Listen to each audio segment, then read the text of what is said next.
Bàbá mímọ́ mímọ́ mo wá ṣọpẹ́ ọpẹ́ la máa fò dídá o a tún ti dé sórí ètò lónìí ẹ kú ojúmọ́ early praise láwa o láti Dayo Agboola rédíò TV a tún ti dé bàgẹ́ a ti dé ẹ kú ojúmọ́ lọ́kùnrin lóbìnrin lọ́mọdé lágbà níbikíbi tẹ́ bá wà àmọ̀ tún ti dé sórí ètò màmá ní pé adúpẹ́ lọ́wọ́ ọba àtàtà ọba Èdùmàrè tó jí aráyé láàánú ọba tó dá mi sí ọba tó dá yín sí ọba tó jẹ́ ká tún lè mí lónìí ọba tó jí wa símọ́lẹ̀ àlàyé màá ní ọba Èdùmàrè tó jí aráyé láàánú olú ọba tí ń jẹ́ èmi ni ọba tó gbani atólani ọba ńlá tó jọba kárí ayé gbogbo, ọba tó ti mọ̀nà débi tẹ́nìkan mọ̀ rí, ọba ní gbogbo eékún wọlé ẹ̀sìn òun lò bí ọ̀la, ọba tí ń gbé ní tí kì í Yorùbá ni, ọba olúborí tó borí ohun gbogbo, ọba tó gbọ́ abẹ́yìn títa dúnráyọ̀ ọ̀yọ́. Wọ́n máa ní àtiwáyé ọdún àtiwọ̀ oòrùn, wọ́n lọ́ba òkè ló fẹ́ kúwò tó mú kú lẹ́rú ògbógbó tí ìlú ọba tí kì í gẹ̀bí agbógbó ọba tí kò pé lọ́ba pokiri pokiri pópópó Èdùmàrè tó gbótógbó tayọ ọjọ́ tó tẹ̀ pàtàn. Àtúntìdé láàárọ̀ yìí o, àtúwáyé Ọlọ́run ni àtìdé gbogbo weekend àtúntì jáde àti bọ́bù àtúntìdé láàárọ̀ yìí àmọ́pẹ́ wa wá àwa ní Olúwa, ọkàn mi yọ̀ nínú Olúwa. Arábìnrin gbóhùnsókè náà.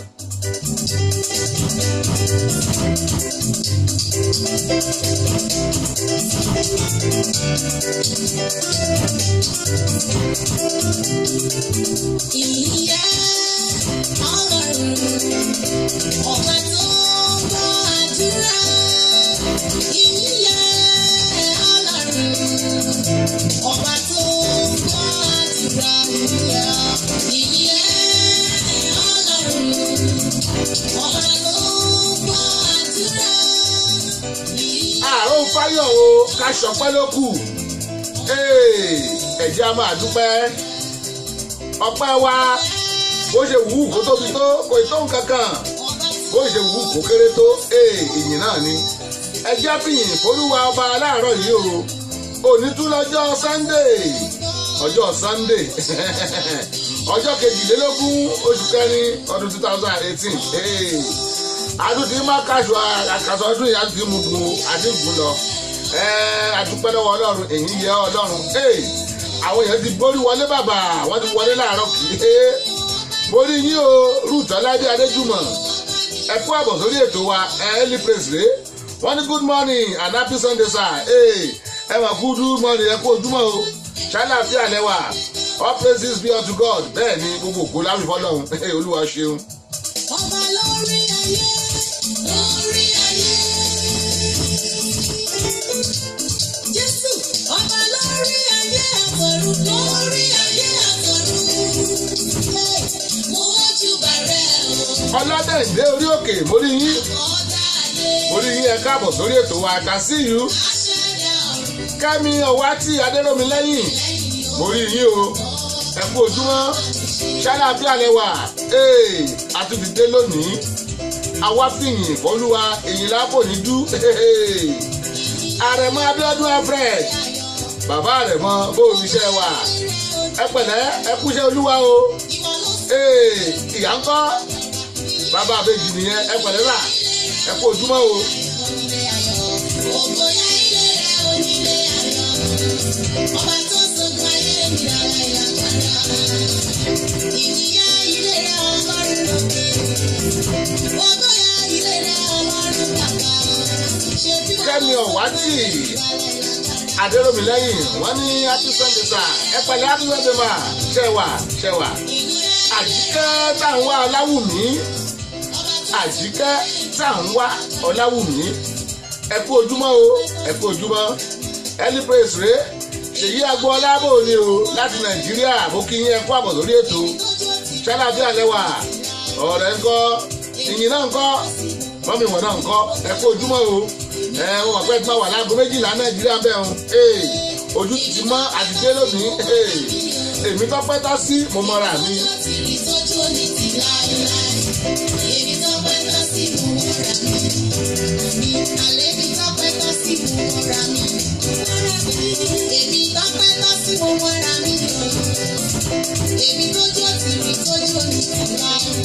Ọlátórégún òkú ẹbí ẹ̀ Fúnkẹ́. Ọlátórégún òkú ẹbí ẹ̀ Fúnkẹ́, mo kí yín o, ẹ kú àbọ̀. Landa Priscilla àbúrẹ́yìn náà, ẹ kú àbọ̀. Landa Priscilla, I can see you.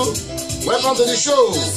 This is Early Praise, right from Dayo Agboola Radio TV here in Baltimore. Good morning.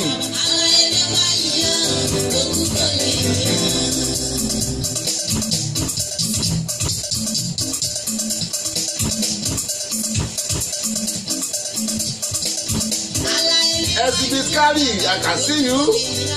My dear friend, Exhibit Kari, Mr. Rashid, how are you doing? Ẹ kú ojúmọ́, welcome to the show. Felix Ogunmọ́lá, àwọn tèmi nìbàdàn ní Olúyọ̀lé bóòní ṣáláàfíà lẹ́wà àbọ̀dí ẹ̀pẹ̀lẹ́ happy Sunday olùṣesí olúwa tó sìn àdùkẹ́ ẹ màmá kú ojúmọ́ o ibikíbi tẹ́ ẹ bá wà tẹ́ ti ń gbọ́ mi mo kí yín ẹ kú ojúmọ́ early praise rèé àjímúná lẹ́tọ̀ ẹ kú ojúmọ́ good morning. ọjọ́ ayọ̀ wa sì ti dé Jésù kú ó sì ti tìyàlé láti mú ayé ti dáyé ó ti yẹ ọba. Blessing Flebo Ochioma, I can see you. Welcome to the show. Yes, this is early praise coming to your table. Early praise coming to your being. Yes, we are here today again to give thanks and praises unto God. Àwọn máa yin Olúwa náà ní ìnáwó nìjú bó sókè lórí wa.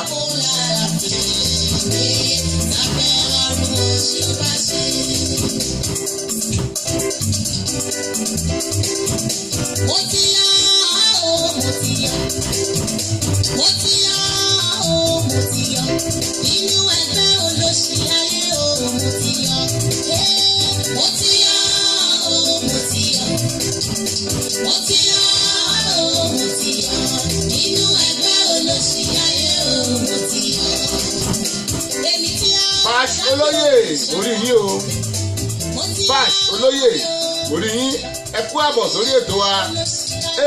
Mo ti yọ kúrò ní ẹgbẹ́ olóṣì láyé wọ́n kọ́ máa wí pé o ti yọ kúrò ní ẹgbẹ́ olóṣì láyé èmi ti yọ o mo ti yọ.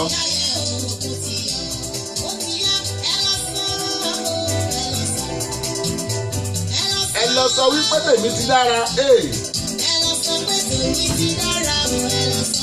Ẹ lọ jíṣẹ́ o ẹ lọ sọ o ẹ lọ sọ. Ẹ lọ sọ o ẹ lọ sọ. Ẹ lọ sọ pé tèmi ti dára o ẹ lọ sọ. Ẹ lọ sọ o ẹ lọ sọ. Ẹ lọ ròyìn fáráyé o ọ̀gbọ̀. Ẹ lọ sọ pé tèmi ti dára o ẹ lọ sọ. Bóyá ẹ lọ sọ. Ẹ lọ sọ o ẹ lọ sọ. Wọ́n ní ẹjẹ́ kẹ́ lọ sọ ẹjọ́ lọ sọ pé tiwa ti dára. Sọ fún wọn pé kán lọ sọ pé tiẹ̀ ti dára. Ó yá ní ògo ó yá ká máa yí lọ. Ó yá nínú ògo. Ó yá nínú ògo. Ó yá nínú ògo. Ó yá nínú ògo. Ó yá nínú ògo. Ó yá ẹja lọ. Ó yá nínú ògo. Ó yá nínú ògo. Ó yá nínú ògo. Ó yá nínú ògo. Ó yá nínú ògo. Ó yá nínú ògo. Aládé Olúwaṣeun bóun níṣẹ́ wà. Ẹ kú ojúmọ́ o mo kí yín. Ẹ káàbọ̀ sórí ètò wa early praise ìyìn àjímúná lélẹ́yìí. Tàbá ti jí láàárọ̀ kùtù ká kí Olúwa. Tàbá ti jí láàárọ̀ kùtù ká dúpẹ́ lọ́wọ́ Ọlọ́run. Tàbá jí láàárọ̀ kùtù ká lÓlúwa ṣeun. Ẹ kú ojúmọ́. Ó yá nínú ògo let's go there.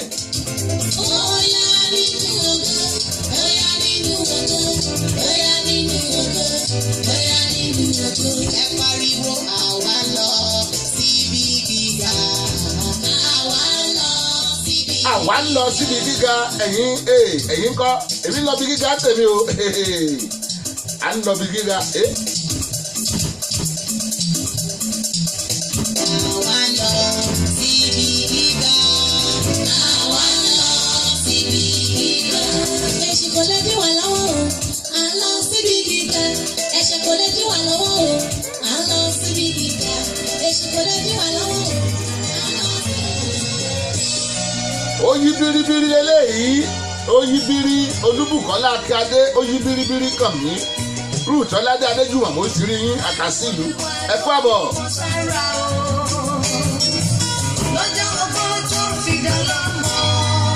Ó yí kàn mí o.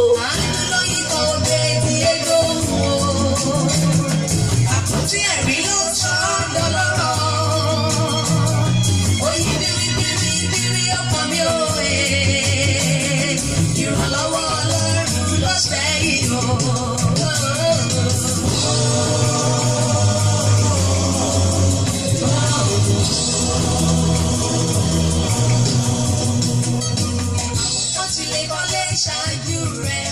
wọ́n ti lè kọ́lé ṣáájú ẹ kán ra mọ́tò kán bímọ kán ṣe gbogbo ṣáájú ẹ ṣùgbọ́n ọlọ́run ó ní táàmù títì ẹ̀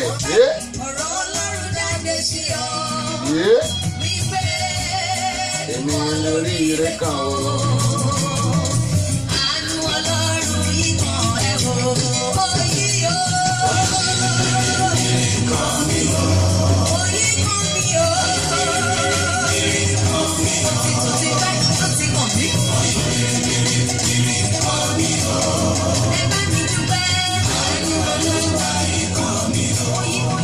Rẹ̀mí Hasan mo mà rí yín ó yí bíríbírí ó yí kàn mí ó yí bíríbírí ó yí kàn mí o ó yí bíríbírí ó kan gbogbo wa àánú Olúwa ó yí kàn wá.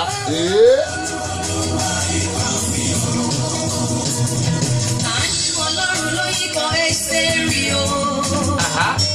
Ọmọ ẹrú lásán dáyàbá ní ilẹ̀ àjèjì.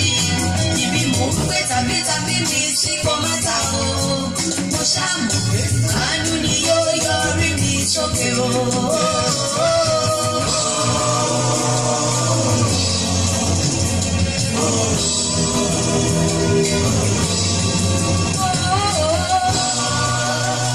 Àánú Olúwa òun ló máa yọrí wa sókè lónìí.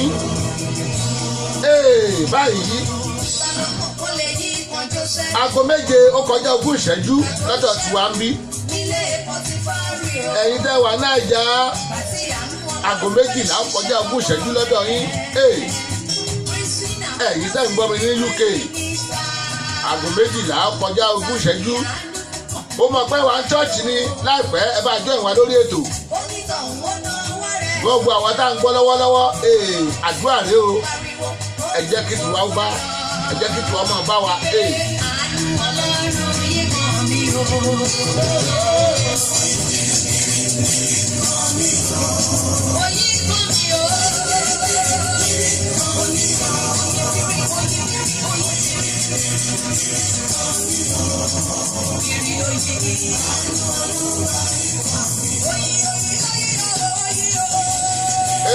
Wọ́n lánàá ní bẹ́ẹ̀ de Faridat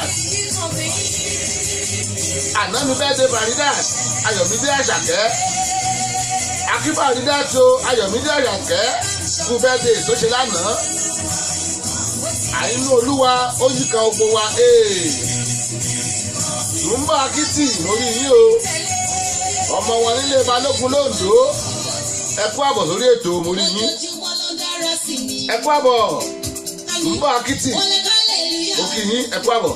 Ó dẹ̀ lè bẹ̀rẹ̀ mọ́lẹ̀ kó tó dáadáa kọ́lá mi ò rí rán lára Ẹlẹ́dùmarè jù lọ. Ojoojúmọ́ ló ń dára sí mi o. Alright, angels are singing, you are worthy, oh Lord.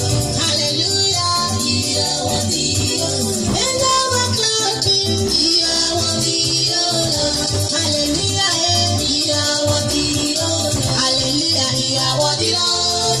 You are worthy, Lord. You are worthy, Lord. Almighty God, you are worthy, Lord. You are worthy, Lord. You are worthy, Lord. Yes, Lord. Hallelujah, you are worthy, Lord. You are worthy, Lord. You are worthy, Lord. Almighty God, you are worthy, Lord. You are worthy, Lord. You are worthy, Lord. Yes, Lord. Olúwa ìwọ náà ló wà wọ́dì láti gba ọgbọ́n ọpẹ́ ìyìn ògo. Akí Faridat Ayọ̀mídé Àṣàkẹ́ ó ṣọjọ́ ìbí rẹ̀ lánàá. Olúwa máa bùkún ẹ o ìgbà ọdún kan ni. But now I am getting up, I have never seen the Lord Jesus. As it since I was born, but now I am getting up, I have never seen the Lord Jesus. Have you seen? No, no, no, no, no, no, no, no. I have never seen the Lord Jesus. Have you seen? No, no, no, no, no, no, no, no. I have never seen the Lord Jesus. Láti ìgbà tàbí mi, títí ìjọ mi, Ọlọ́run kò yí padà. Ọlọ́run òfìgbà kan yí padà rí. Títí ìjọ Olúwa ṣe bẹ̀bẹ̀ bíi tàtijọ́ àwa láàsín bàbá bíi tàtijọ́ Olúwa mi ọba agbọ́wájú ilé kẹ́mi àwọn kan ní abọ̀dẹ̀ burú bó bá gbọ́wájú ilé kẹ́mi bàbá ta ní òbí Olúwa ò yí padà o. Mariam Akínbóyè àwọn náà kọrin eléyìí Mariam Akínbóyè Mariam Akínbóyè.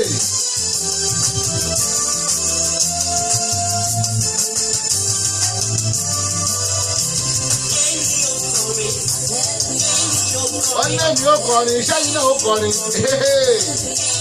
ó kọrin.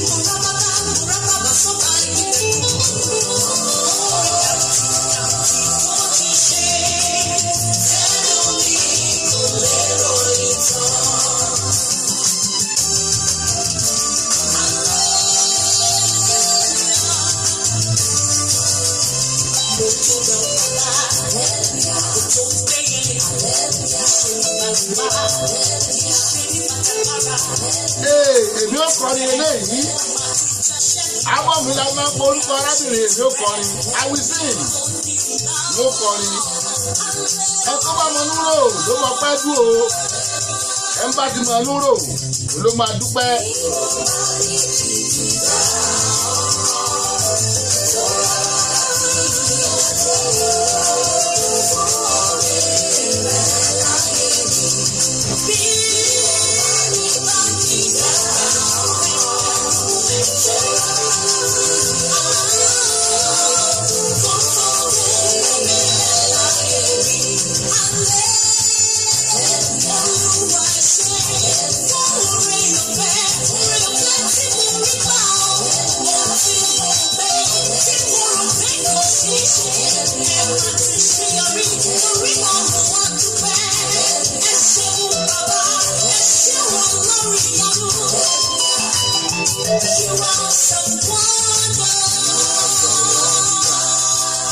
Mariam Táíwò Akínbóyè rèé ó ní èmi ó kọrin ẹ máa gbọ́ náà ó ga.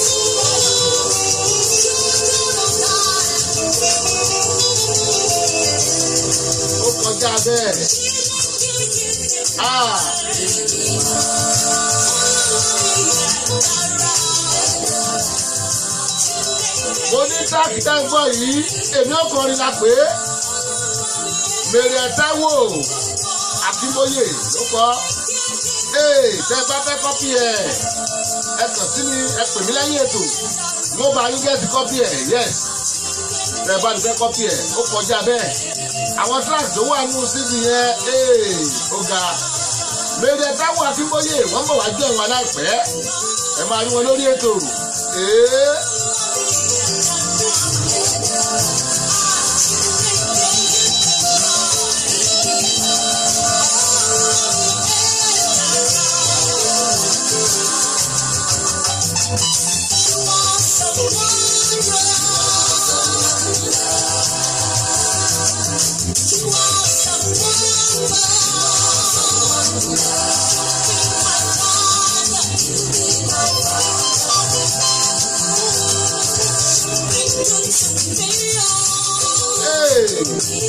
Yẹ́mi sí Pọ̀jù Babalọ́lá mo mà rí yín ẹ kú àbọ̀ sórí ètò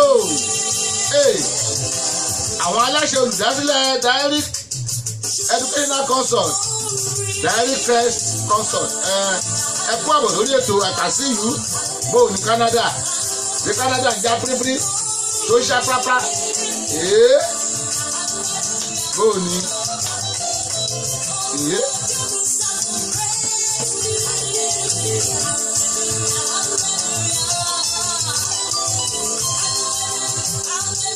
ó dàbí ẹ pé kí wọ́n gbórin kúrò mọ́ ẹ̀yìn ó dàbí ẹ pé kí wọ́n gbé kúrò bẹ́ẹ̀.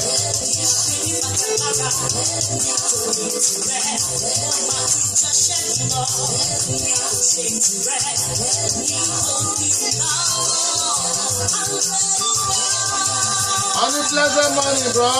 Yes. Jáde Sọ́lá Ọ̀ráfidíyà.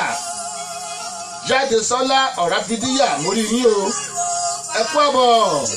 Orí ètò ẹni pèsè náà lẹ́wà. Bẹ́ẹ̀ bá ṣe ń wọlé ẹ máa share rẹ̀ báwọn èèyàn yín. Ẹ máa share rẹ̀ ẹ máa pín káàkiri. Ẹpin. Fàdúrà kọrin eléyìí. Ó dì gan. Ó kọjá bẹ́ẹ̀.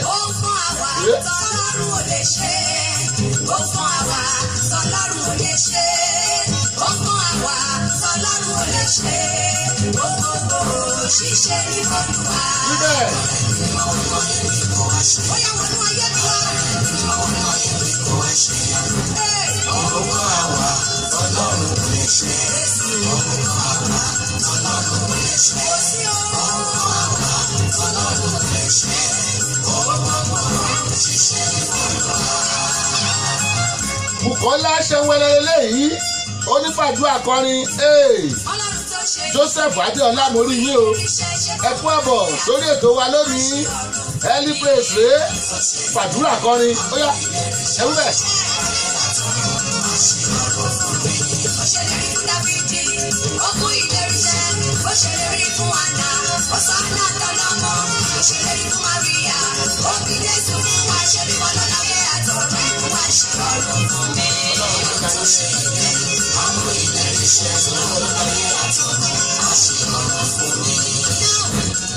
Ọlọ́run tó láyé àtọ̀run wàá mú lérí iṣẹ́ nínú ayé mi o ìwọ ló láyé àtọ̀run wàá mú lérí iṣẹ́ iná jó àwọn ogunkógun iná jó wọn run Ọláníkẹ́ àlùfáà orúkọ yẹn tẹ́lẹ́ńkẹ́jọ Ọláníkẹ́ àlùfáà mo rí yín o ẹ kú àbọ̀ sórí ètò wa early praise rèé Dàgbàgbọ́lá rédíò TV náà la wà iná wá kó wọn run jó wọn run.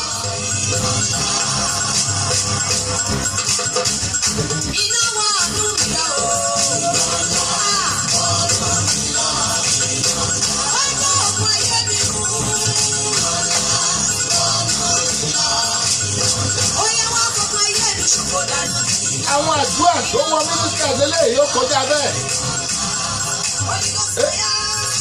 Ó jẹ́ sọ tiẹ̀. Holy Ghost fire, be my spirit, be my soul, be my heart. Ẹ̀yin tẹ́ sílẹ̀ ẹ̀yin lọ ṣọ́ọ̀ṣì lónìí. Ìsìnkú yìí láì ṣe lọ́wọ́ yìí o.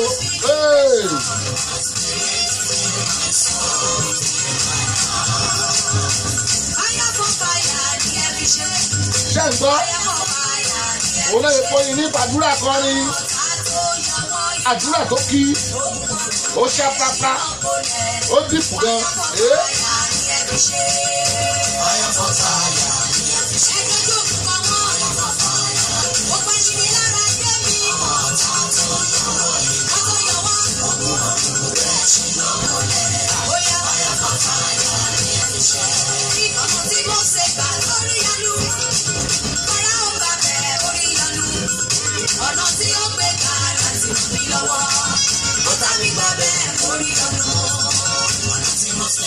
Gbádùn ẹ̀hún ó ní ọ̀nà tí Mósè gbà lórí ìyanu ogun Fáráò wọ bẹ̀ ó ní ìyọnu ọ̀nà tẹ́mi ó gbà fún àfihàn oríire ọ̀tá tó wà wọ bẹ̀ ó ní ìyọnu ni wọ́n bẹ̀ gbógun lọ ogun ayé mi gbógun lọ gbómi lọ.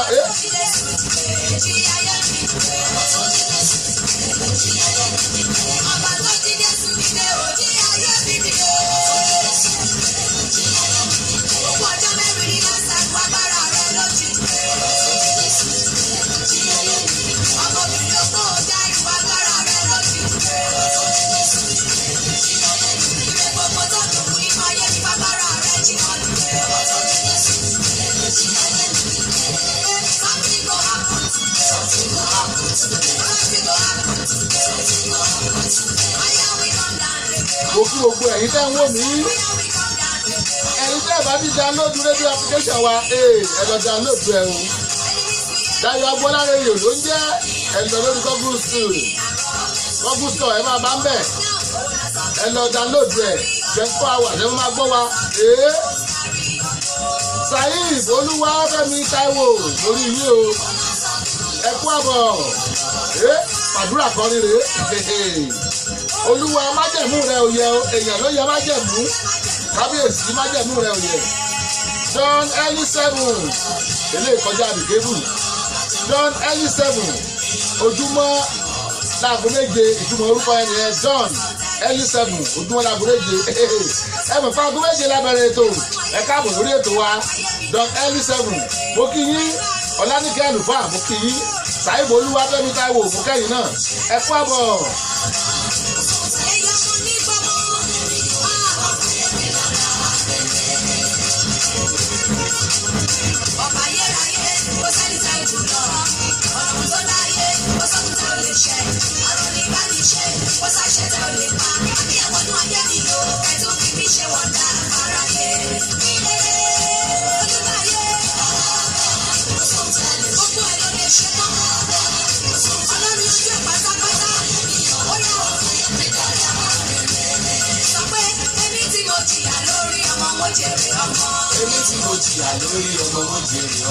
Ó jẹ́ sọ tiẹ̀ àdúrà ni èmi ni mo jìyà lórí ọmọ mo jèrè ọmọ gbogbo bí tá a bá ṣe sí kọ́lọ́mù jẹ́ jèrè ẹ̀ ẹ̀mí dúdùn kọ́lọ́mù ṣe tiwa lórí ètò yìí lónìí àwọn tó rẹ́pìlẹ̀ yìí láti bàbá lóta digital studio ló ń jáde o Dayọ̀ Agboola yìí náà ni ẹ gbọ́ ìgìdá ọpẹ́ la pé ó ṣe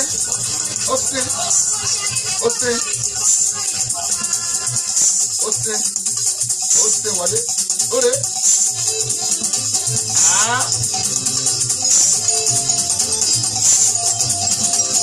eléyìí la pè ní kìkìdá ọpẹ́ gbàdúrà fún ẹ bàbá jẹ́ ìtọ́gbẹ́ Jésù jẹ́ ìtọ́gbẹ́ nídìílé bàbá nídìílé ìyá ni ó tún má sì ní kí rọrọ sọ.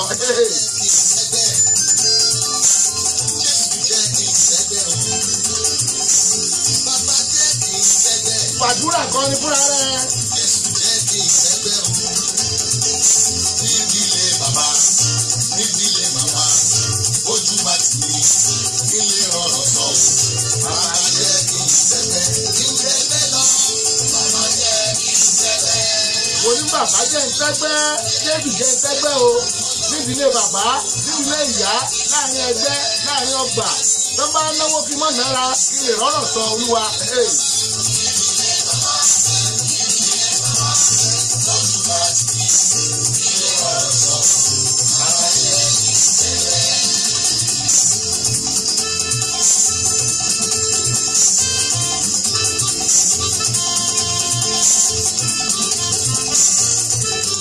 Dayọ̀ Agboola yìí náà rèé o. Mo ní tẹ́ bá fẹ́ síbi yí ọ̀fẹ́ lábáwọn èèyàn ẹ kàn sí wa lẹ́yìn ètò kẹgbà á. Ẹ sí wá Bello mo rí yín o. Ẹ sí wá Bello àbí sí wá Bello mo kí yín ẹ kú àbọ̀ sórí ètò.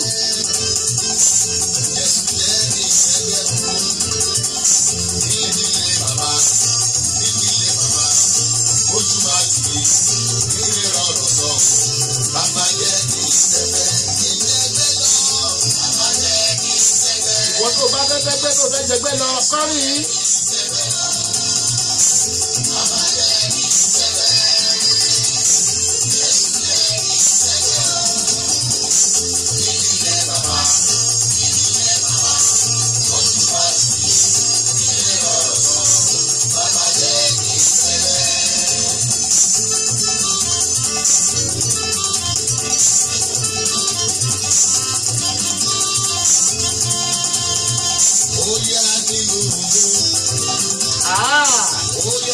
Wọ ní ògo náà o, ó yá ní ògo, óre.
ẹ jẹ́ á lọ sínú ògo ká lọ dúpẹ́ lọ́wọ́ bàbá wa Jésù Kristi Ọlọ́run ìyanu ọba tó dá mi sí ọba tó dá yín sí ẹ jẹ́ máa yìn òun lálágbádá àná òun láláwọ̀ tẹ́lẹ̀ oòrùn kábíyèsí ọba ńlá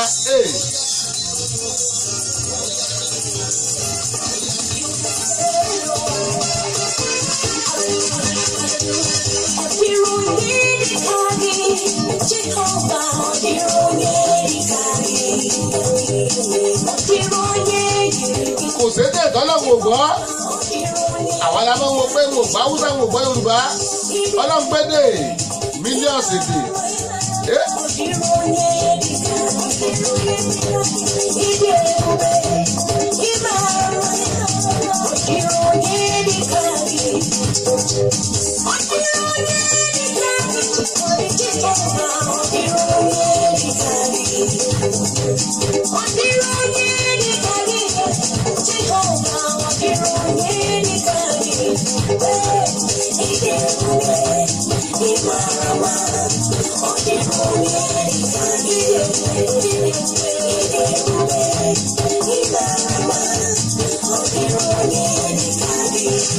Gbogbo ẹ̀ náà pé Olúwa dá náà ní túmọ̀ ẹ̀ẹ́dẹ́ bá gbédè Ìgbò Olúwa dára ó dára sí mi ó dára sí gbogbo wa.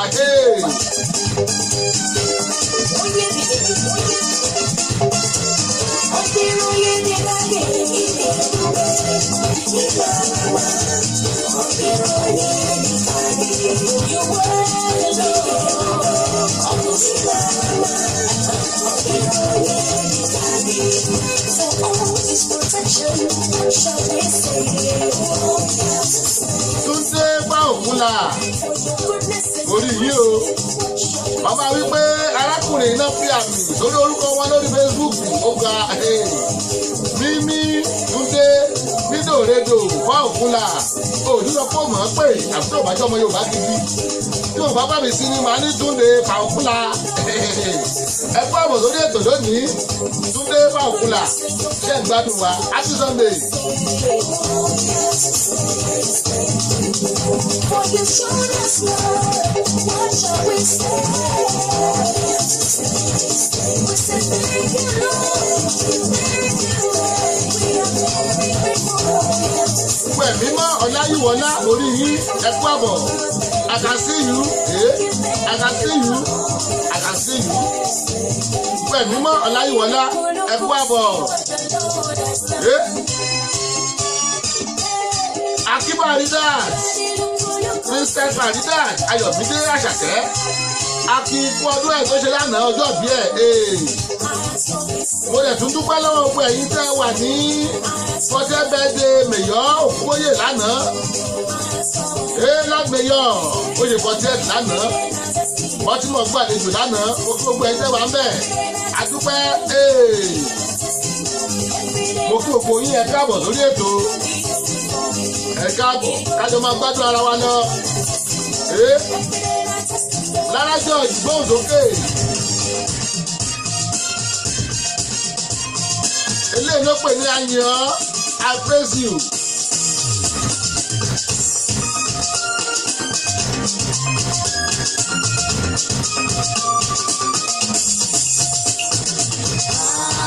We praise you, we lift you high, Jehovah.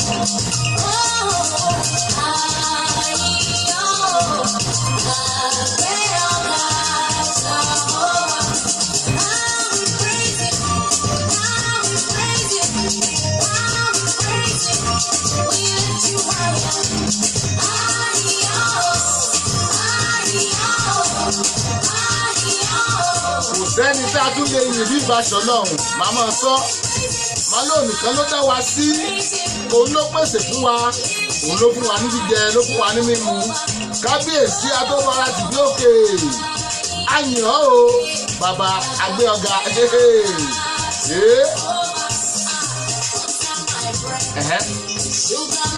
Dash me money, too plenty for me. Where do I begin? Count my blessings, so I am happy. I'm truly happy.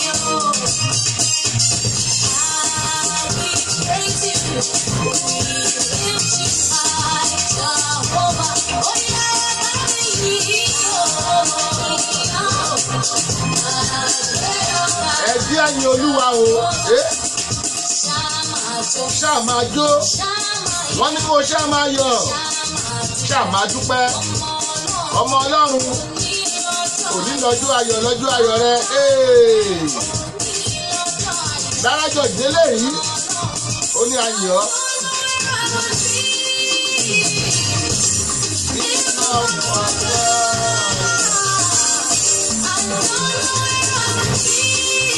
òótọ́ sọ lédè Yorùbá náà ni pé ibo ní bá wà tí ò bá ṣe lọ́run wíbẹ̀.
What do you got my name right, sir? I appreciate you and I wish you a happy Sunday, sir. Ẹ kú ètò sa ẹ bàbá ṣeun ẹ ṣeun àdúpẹ́ ìjọba ìṣe ń gbádùn wa yẹn ètùmọ̀ rẹ̀ nípa náà fẹ́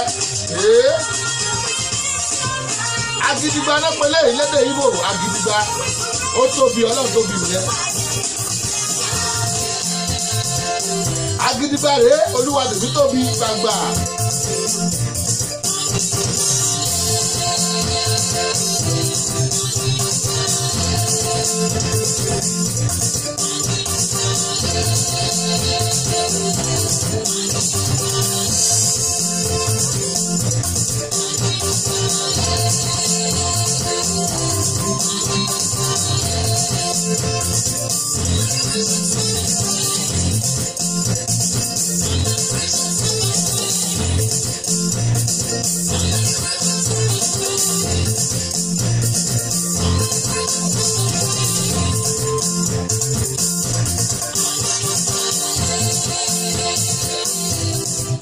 Mímọ́ Ọláyíwọlá mo rí yín o ẹ kú àbọ̀ sórí ètò wa.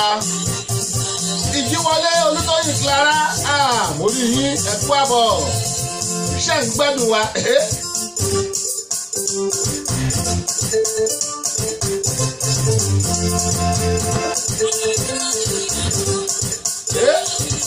Oníbò lélẹ́yìí ẹ̀ máa gba presentation yẹn ó kí ẹ ṣe Túndé bá òkúnlá.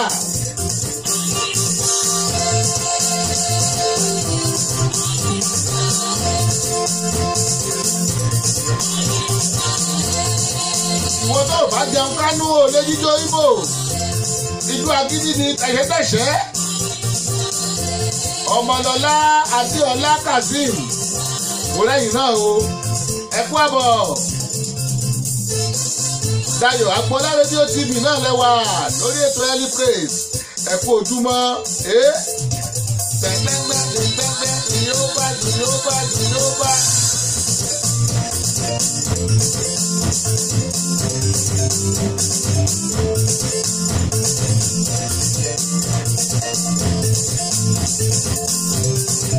Máa tó kárakára lọ́lá lànà múrẹ́yìn náà o ẹ kú àbọ̀ lọ́lá lànà ẹ kú àbọ̀ ẹ rí pé Israel ló ń bẹ̀rẹ̀ táwọn èèyàn ń pè é eléyìí náà pè ní call and response nínú mísíkì àwọn tó sọ di mísíkì mọ̀ nǹkan ló sọ call and response Jehova.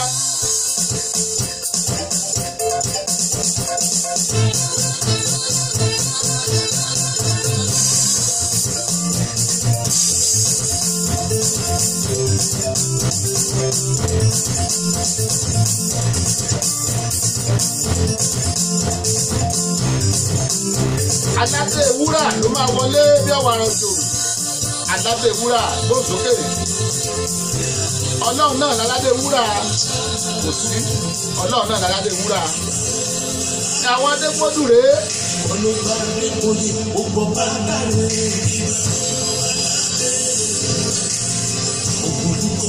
ògùdìkọ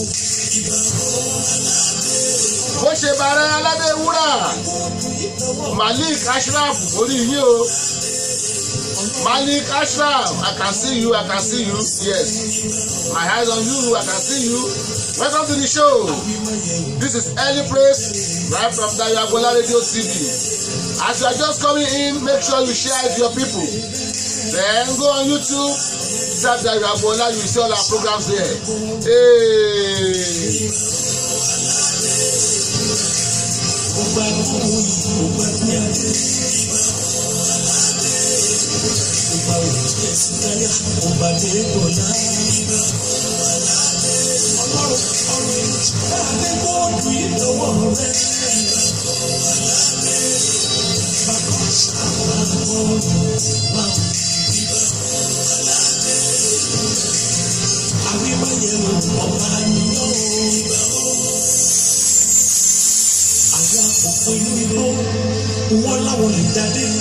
Àwọn adébọ́dù ti ìdílé yìí. Àwọn ọ̀pọ̀lọ́ láwọn lè sìn ìtẹ̀wé dé.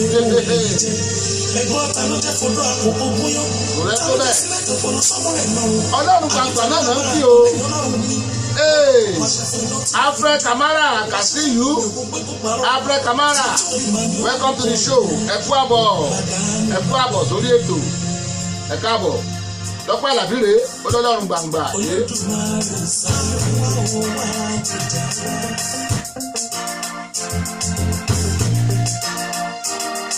Dọ́pẹ́ Àlàbí olélẹ́yìí lọ́lá lànà mo kí yín Malik Ashraf mo kí yín Alfred Kamara mo kí yín. Ìwọ ni gbogbo ayé pé ní bàbá áńgẹ́lì wọlé fún lọ́run iṣẹ́ ọwọ́ rẹ̀ ń yọ ọba ńlá ọlọ́run ńlá ní àyàmúrò gbogbo ayé wọrí fún ọba ìwọ lọ́wọ́ di Jẹ́ríkò ìwọ lọ́wọ́ Jerusalem gbígbéga lọ́wọ́ ọlọ́run fẹ́rẹ̀fẹ́ ọlọ́run gbòòrò ọlọ́run ìrètí ọlọ́run kọjọ ọba ńlá ní ọlọ́run gbàgbọ́ ọlọ́run fẹ́rẹ̀fẹ́ ọlọ́run gbòòrò ọlọ́run ìrètí ọlọ́run kọjọ. Bẹ́ẹ̀ lọ́lọ́run tó ó tóbi orí gbàǹgbà orí pẹ̀ǹpẹ̀ orí rìbìtì orí kàǹgẹ̀ kàǹgẹ̀ ọlọ́run tó tóbi tó fi ayé ṣe ó wá rí gbẹ́sẹ̀ lé ayé aláwọ̀ ẹ̀ wọ́n sọ ẹ má dá lóhùn.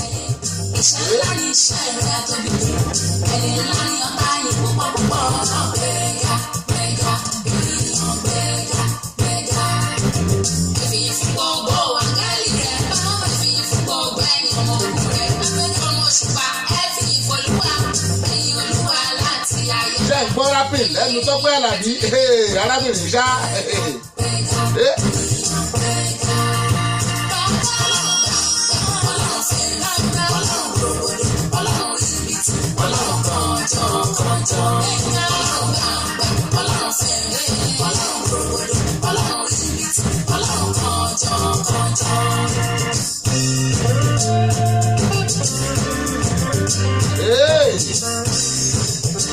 Oga.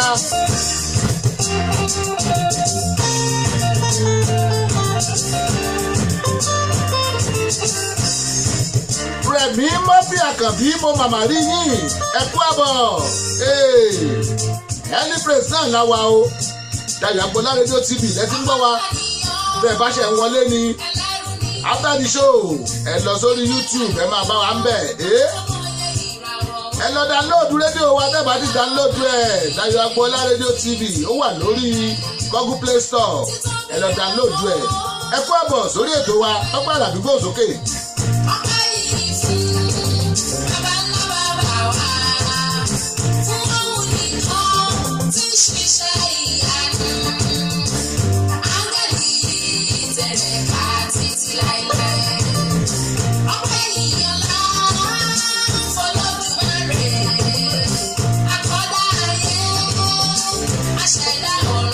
Àkọ́dá ayé aṣẹ̀dá ọ̀run ìwọ nìkan ní gbogbo ọpẹ́ wa tọ́ sí ìwọ nìkan la máa yìn ìwọ la máa gbéga ọba tó fún wa lójú tá a fi ń rí ó fún wa lẹ́nu tá a fi ń sọ̀rọ̀ tá a fi ń buta ó fún wa létí tá a fi ń gbọ́ràn ọba ọmọ àṣẹ wo.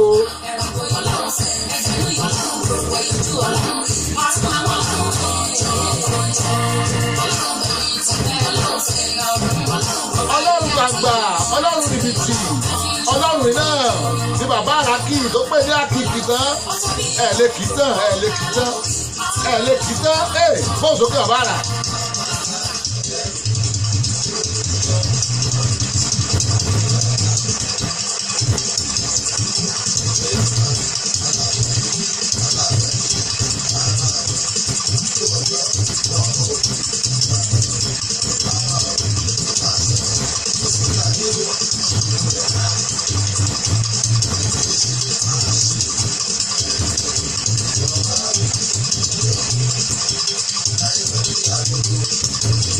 Bàbá mi ló ń kí ẹ o.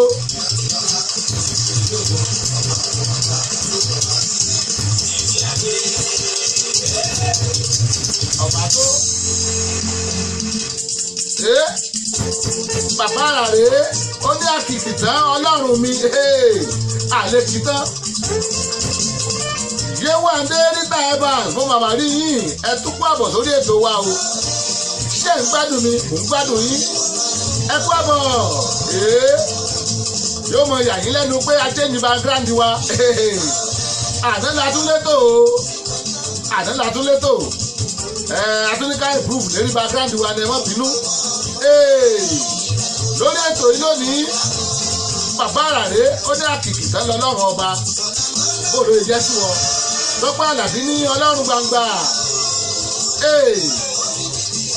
Áńgẹ́lì ìyẹn ní òpómúlérò ni orúkọ wo lọ́lọ́run jẹ́ sí wọn mo ní kí ẹ bá ṣí ara ẹ bá ṣe ń wọlé gbọ́n sókè.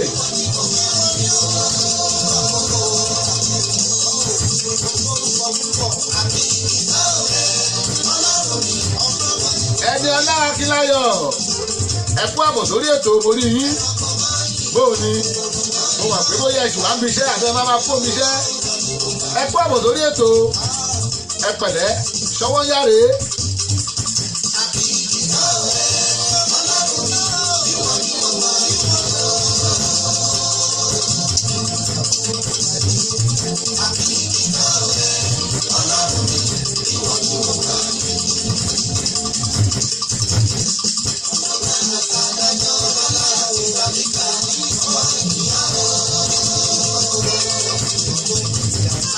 Àti tálíkà àtọlọ́lá àtàdájọ́ adájọ́ wà ní kéèsì gan gbogbo wọn yan Ọlọ́run ni ìwọ nìkan náà ni àkìkì tán sára rẹ ò bàbá.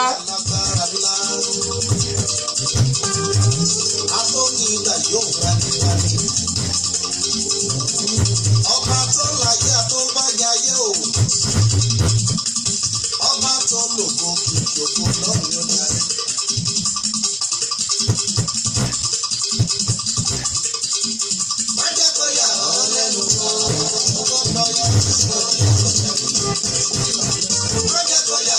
Ó ní mọ̀jọ́ yà lẹ́nu o bóyá Ọlọ́run pọ́n mi lé bóyá Ọlọ́run gbé mi ga.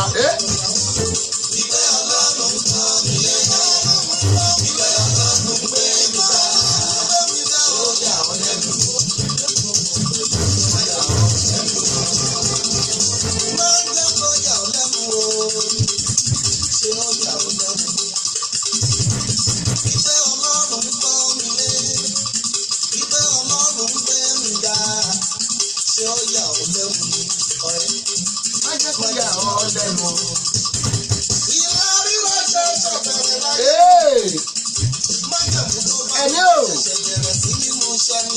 Yes, sir.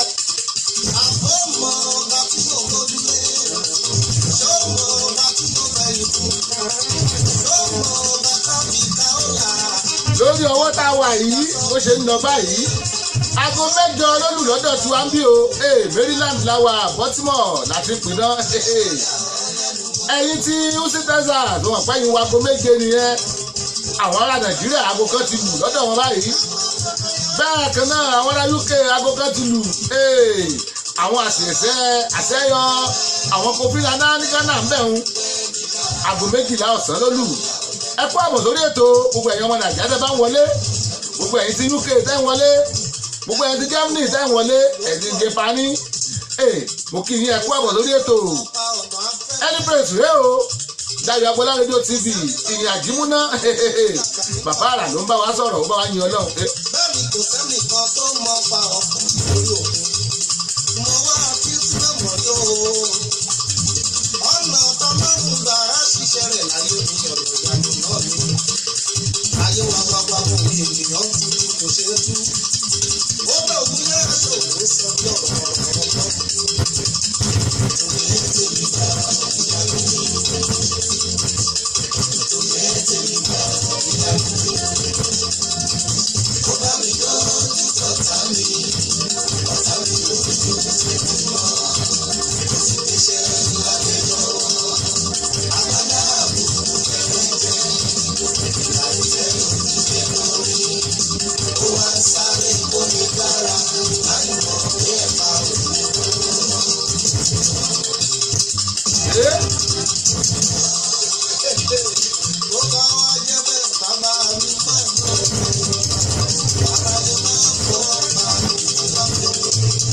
Bàbá máa gbọ́ o Èdùmàrè káráyé má bọ̀ pa fìtílà tèmi o kábíyèsí ọba.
Malik Ashraf orí yín o ẹ kú àbọ̀ lórí ètò Pẹ̀rí Àlàbí Golden Fuji Pẹ̀rí Àlàbí Golden Fuji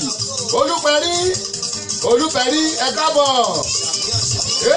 mo kí yín lórí ètò ẹni pèsè rèé láti Dayo Agbola rédíò TV ẹ kú àbọ̀.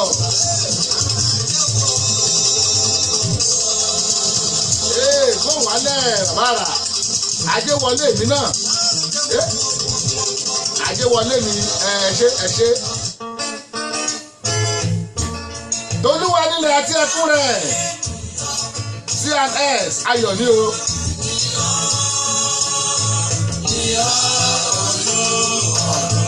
Malik Ashraf orí yín bẹ́ẹ̀ ṣe wọlé Yétúndé rítàìbà mo kì í Pẹ̀rí Àlàbí Golden Fuji Olúpẹ̀rí ẹ káàbọ̀ Ẹniọlá Akínláyọ̀ mo kẹ́yìn náà o ẹ kú àbọ̀ Alfred Kamara I can see you welcome to the show bẹ́ẹ̀ bá ṣe ń wọlé ẹ máa share rẹ̀ ẹ jẹ́ káwọn èèyàn ó rí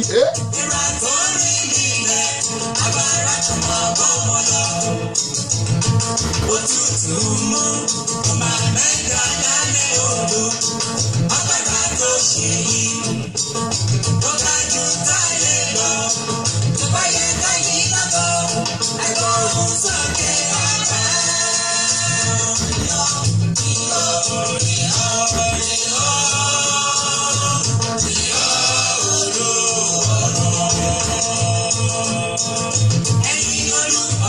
lọ́wọ́ ńlẹ̀ lélẹ́yìí lọ́wọ́ ńlẹ̀ ni.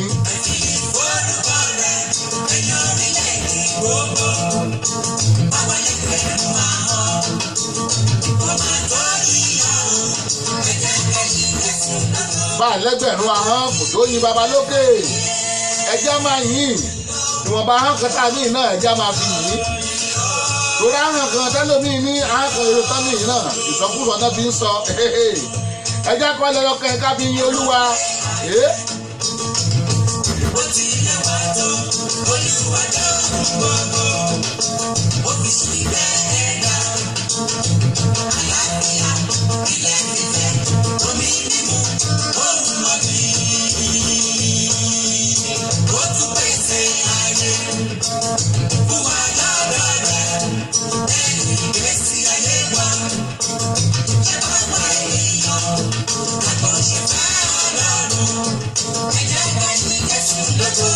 Mo mọ̀ pé ń gbádùn orin yìí ara àwọn oldies ní ẹgbẹ́ wa ń lọ.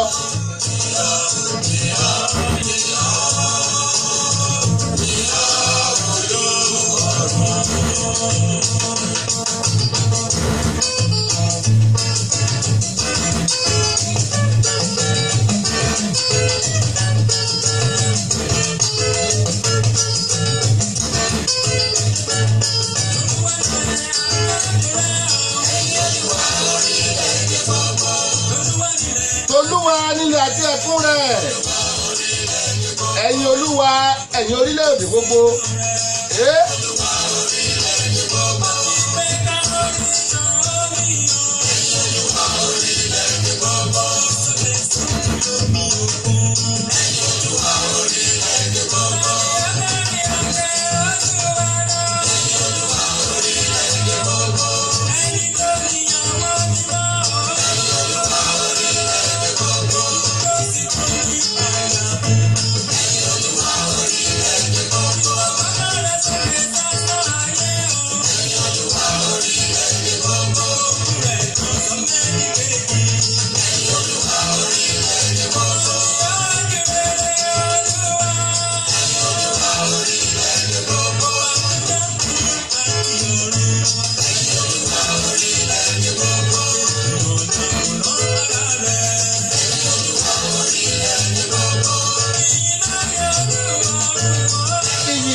Gbogbo ẹ̀yin tẹ́ ń gbádùn orin yìí ó mọ̀ pé kálírù wa ń bí èèyàn lẹ́wọ̀n rúru ẹ̀ máa dùn bélébélé pé wọ́n ti lu ajá bá ń jẹ egun orin kọjá bìkáfù wọ́n ẹ̀ ń jẹ́ mẹ́tì ẹ̀ gan-an.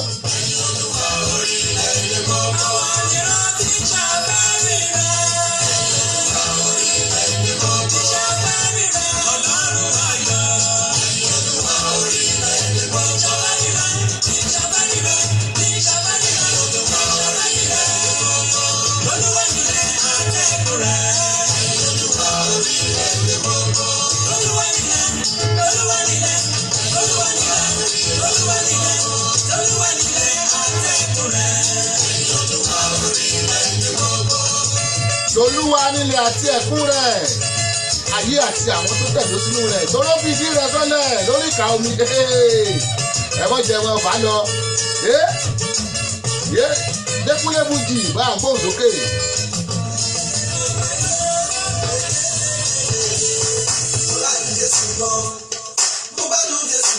Dékúnlé Fújì rèé o ìbẹ̀ l'Amẹ́ríkà lọ́wọ́lọ́wọ́.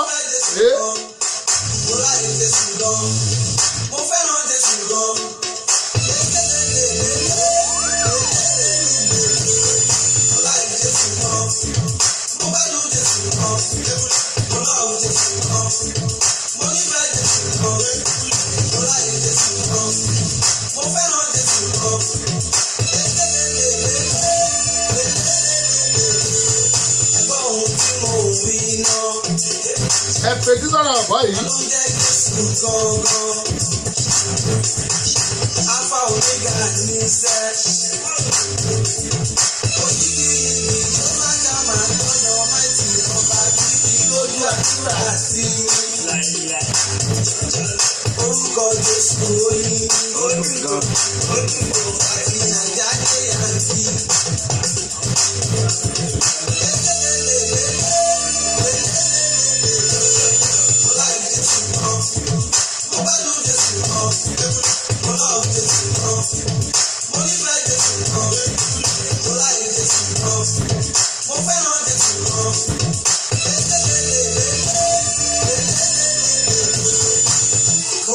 They collect Fuji beat so hot, you can live in the jacuzzi.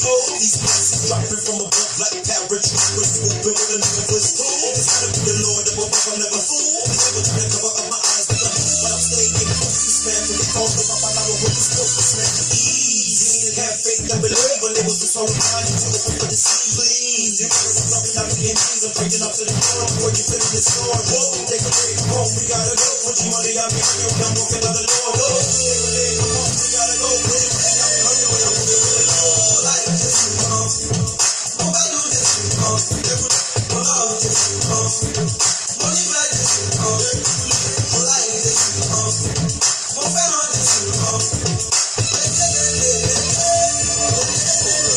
usually I don't do this, but yeah, this track is so delicious. ó dáa lékúlékúdì kó tó ju ọ̀rá rà bí gòkè bá jọ wà ń kọ́ ó ní ẹ̀ṣẹ̀ gan ni ọpẹ́ náà ni ọdún àti ń jẹ́ síkìn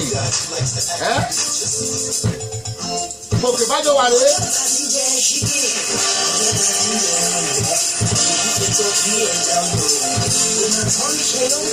ó pe chicken yìí ó mú mi rántí chicken ọ̀rẹ́ mi kan ní wọ́n sọ bẹ́ẹ̀ ọjọ́ ayé jẹ́ chicken.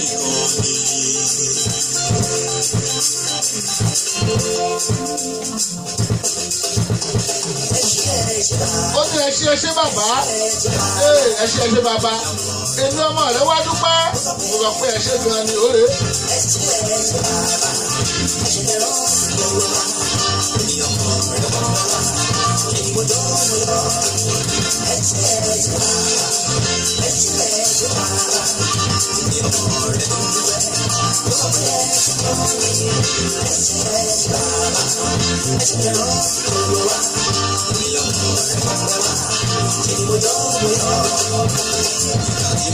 Nínú ayé tá a wà, iṣẹ́ ìyá o, sọ pé ẹ ti rọ̀ bàbá kò rí iṣẹ́ yìí.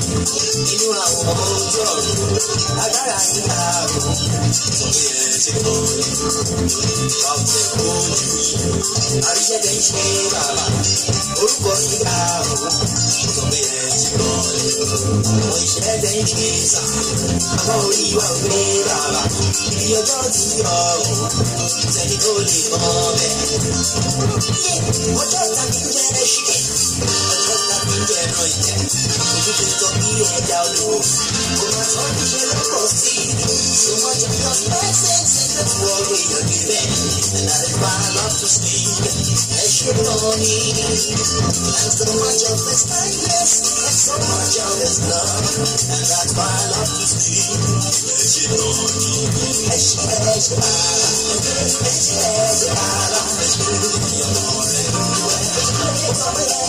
Adéníyì Adélékè orí yìí o gòkè bájọ wà náà ló bá dúpẹ́ lọ́wọ́ Ọlọ́run ó ní ẹṣẹ́ bàbá ẹṣẹ́ gan ni èmi ọmọ rẹ mo mọ́pẹ́ wá wọ́n pé ẹṣẹ́ bàbá mo dúpẹ́ lọ́wọ́ Ọlọ́run ṣé wọ́n náà dúpẹ́.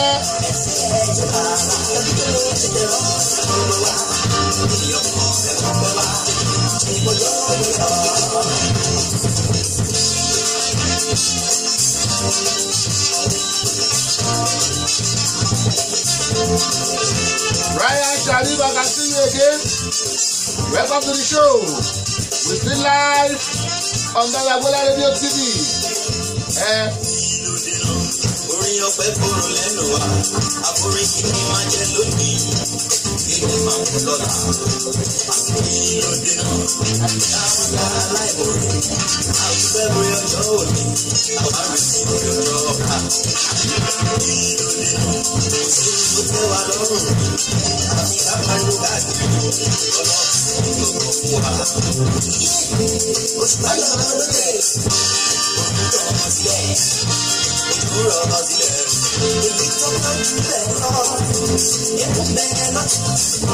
OYAY Ayọ̀ Motors orí yín o ẹ̀kú àbọ̀ lórí ètò Anypraise eléyìí o Anypraise láwà láti Dayagbola Radio TV ẹ̀kú àbọ̀ lórí yín olórí Abímbọ́lá Ọ̀ṣúndùn bó o níṣẹ́ wa àwọn tèmi láti Atlanta Georgia àbí ṣé mo gbà ẹ kú àbọ̀ lórí yín o ẹ kú àbọ̀ lórí ètò wa ẹ ṣé bàbá mo dúpẹ́ mi ọmọ rẹ mo dúpẹ́ o mo dúpẹ́ bàbá nǹkan tí gòkè bá jọ wàá sọ nìyẹn o.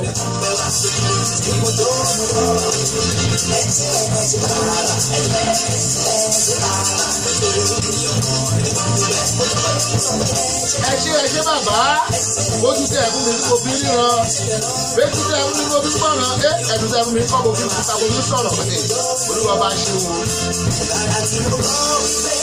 ẹ bá mi dá lọ ilé Olúwa ẹ bá lọ tán Ọlọ́run lókè inú mi dùn ayọ̀ mi kún inú mi dùn ara mi yá gágá wọ́n sọ pé ẹ ṣé bàbá ẹ ṣé kan mi ó sọ pé ẹ ṣé kan mi ẹ ṣé bàbá ó ti kù gan ó ṣá pápá yẹsẹ gbọ́n sókè.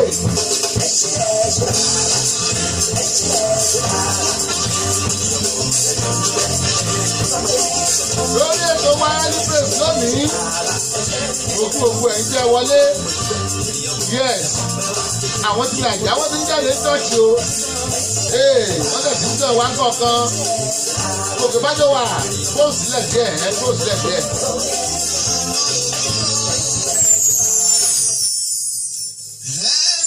Faith praise eléyìí kí ẹ sábà mọ̀ faith praise ó rè.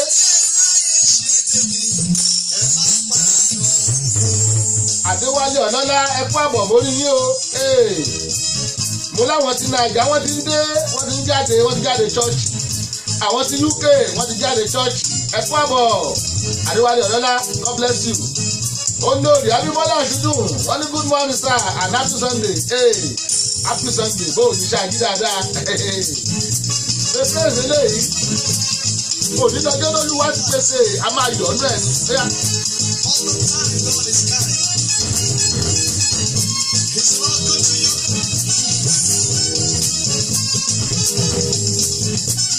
a ní bí ìṣẹ́jú méjìlá sí lórí ètò yìí gbogbo bẹ́ẹ̀ ṣe wọlé borí yín ẹ̀sìn ti kárí àkàsí ìlú welcome back to the show.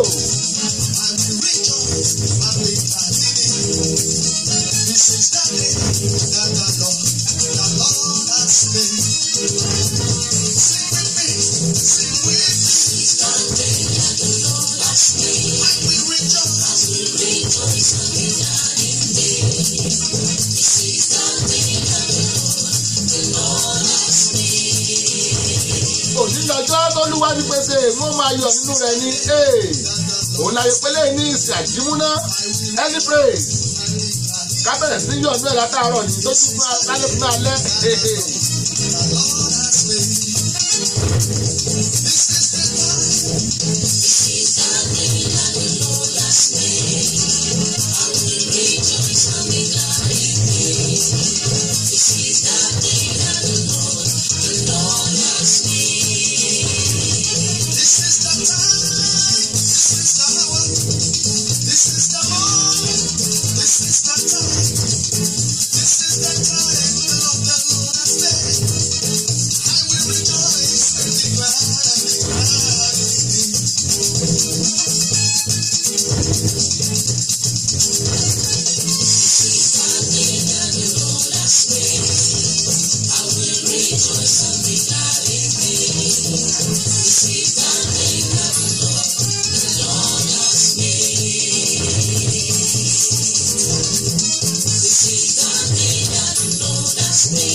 Ònílọ́jọ́ tólúwa ti pèsè wọ́n máa yọ̀ inú mi láti dùn nù rẹ̀.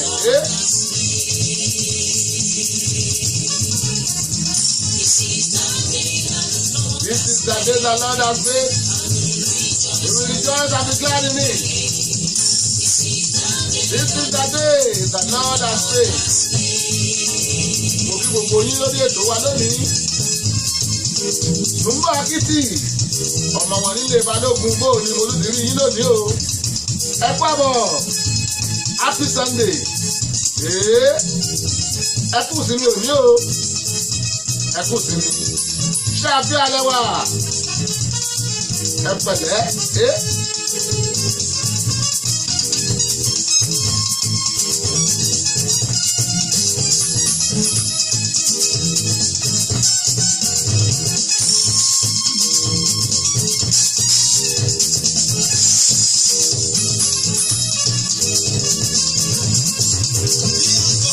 Sùnbọ̀ Akítì, wọ́n ní happy Sunday sir.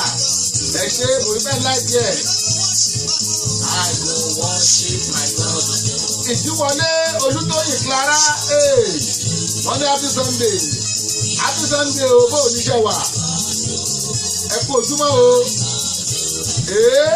Happy Sunday.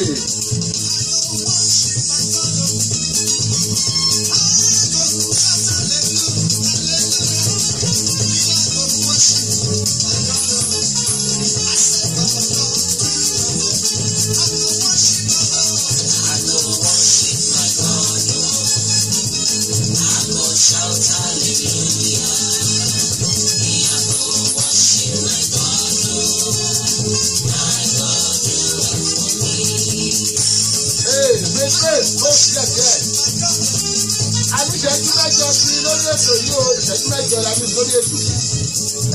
Àwọn oníkẹ́lẹ́ wà tó ẹ play ìṣẹ́jú mẹ́jọ yóò tó lọ. A máa gé kúkú ní kékèké. Àsáré lò wákàtí kan àṣìṣẹ́jú méjìlélógún ó kọjá bẹ́ẹ̀.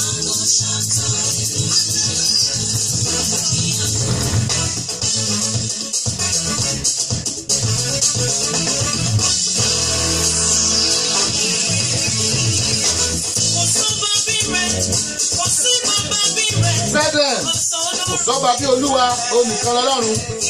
Wọ́n kọ́ ní Yorùbá, wọ́n kọ́ ní Ìgbò, wọ́n kọ́ ní English. Ilẹ̀ tó tẹ́ gbọ́, wọ́n kọ́ láwùsá. Kò sọ́ba bí rẹ.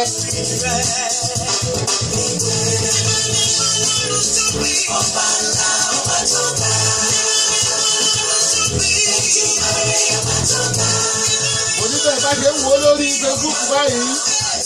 Bẹ́ẹ̀ lẹ́ máa gbọ́ live lórí rédíò wa. 24 hours ní rédíò wa ń lọ o 24 hours. Lẹ́yìn eléyìí ẹ lọ lórí YouTube ẹ lọ check Dayọ̀ Agboola ń bẹ̀. Gbogbo àwọn ètò wa lẹ́ máa bá ń bẹ̀. Ẹ kú ojúmọ́ òní o, any praise. Gbogbo ẹ̀jẹ̀ ti join wa.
Kò sọ́ba bí Olúwa, kò sẹ́ni tá a lè fi wé kábíyèsí ìwọ nìkan lọ́ba.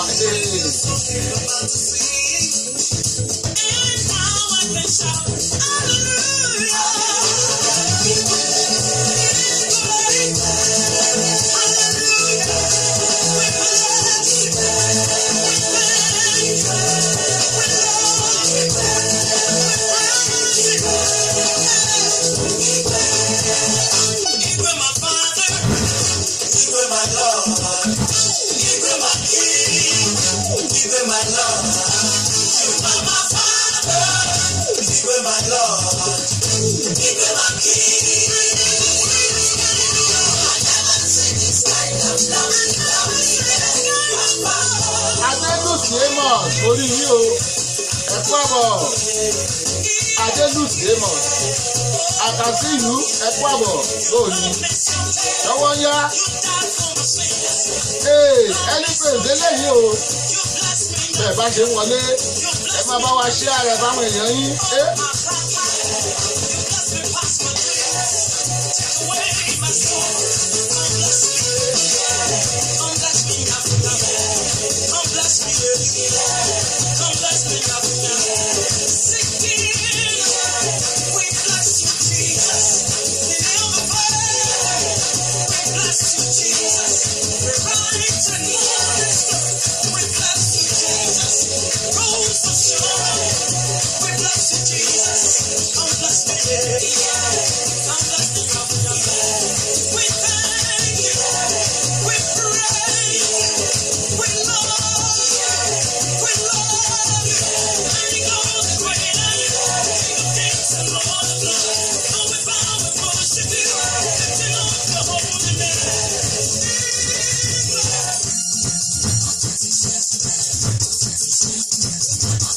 Fresh gold lélẹ́yìí ògbó tuntun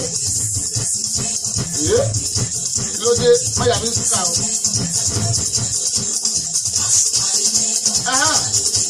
Ayébẹ́lẹ́ rèé.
Ayébẹ́lẹ́ rèé.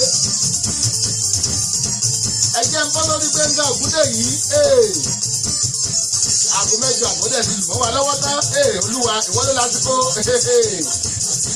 Ẹ̀yin tẹ́ ìbá ti múra chọ́ọ̀chì. Ẹ jẹ́ ìṣí nílẹ̀ kẹ́ ẹ lọ múra chọ́ọ̀chì o. Ṣùgbọ́n ká tó lọ ẹ jẹ́ agbọ́rọ̀ látẹnu Gbẹ́ngà Ògúndé yìí o rèé.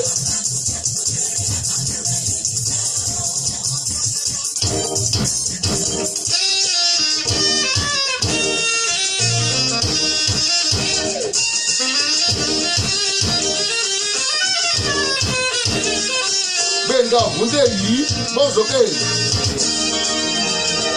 Òṣùwọ̀n tí mo bọ́ omi ti nígbà mi, ọ̀pọ̀lọpọ̀ ọdún àlèkúnlẹ̀, àlèkúnlẹ̀ mọ́rin lọ sókè kíkọ́, ọ̀pọ̀lọpọ̀ ọdún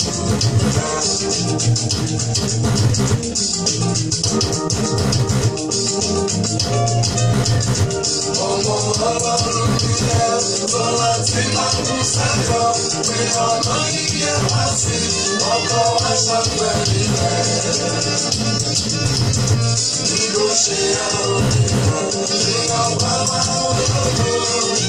Ọgọ́ ọlọ́run, ọgọ́ ọlọ́run, ọgọ́ ọlọ́run,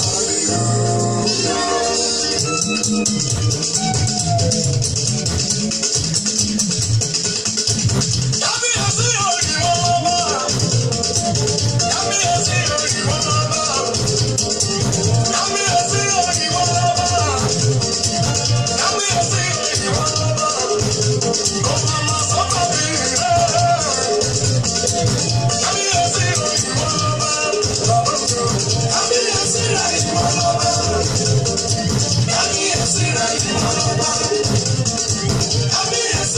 gbogbo ohun tá a ti sọ láti wákàtí kan àbọ̀ sẹ́yìn òun náà ni pé ọlọ́run ńlá lọ́ba kò sọ́ba míì lẹ́yìn ọlọ́run òun nìkan ni àtọ́pẹ́ wa tọ́ sí ọlọ́run máa palẹ̀ mọ́ báyìí.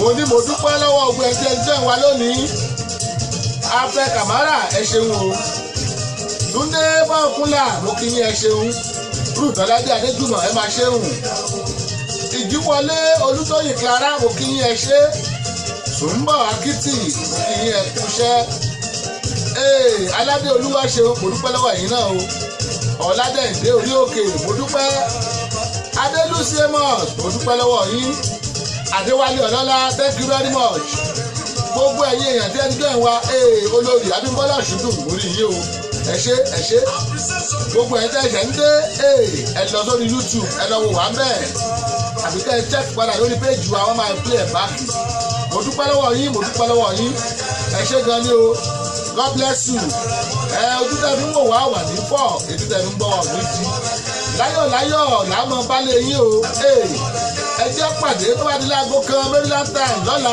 lórí ètò wa Ṣọ́wọ́nyá aago 6 nigerian time aago 6 uk time ẹ jẹ́ pàdé ara wa lórí ètò yìí yes lórí rédíò station yìí náà ni ẹ jẹ́ pàdé ara wa Dayo Agboola rédíò tv ẹ pàdé wa lórí facebook ó lọ live ní o lórí rédíò 24 hours non stop yes ní ìgbà náà máa wípé ire ayọ̀ agogo ayọ̀ ó máa dún lé tiwa ó máa dún lé ti everybody tó ń wò mí àtẹ̀dá ìgbọ́ mi ayébẹ́lẹ́ bá dá sí i.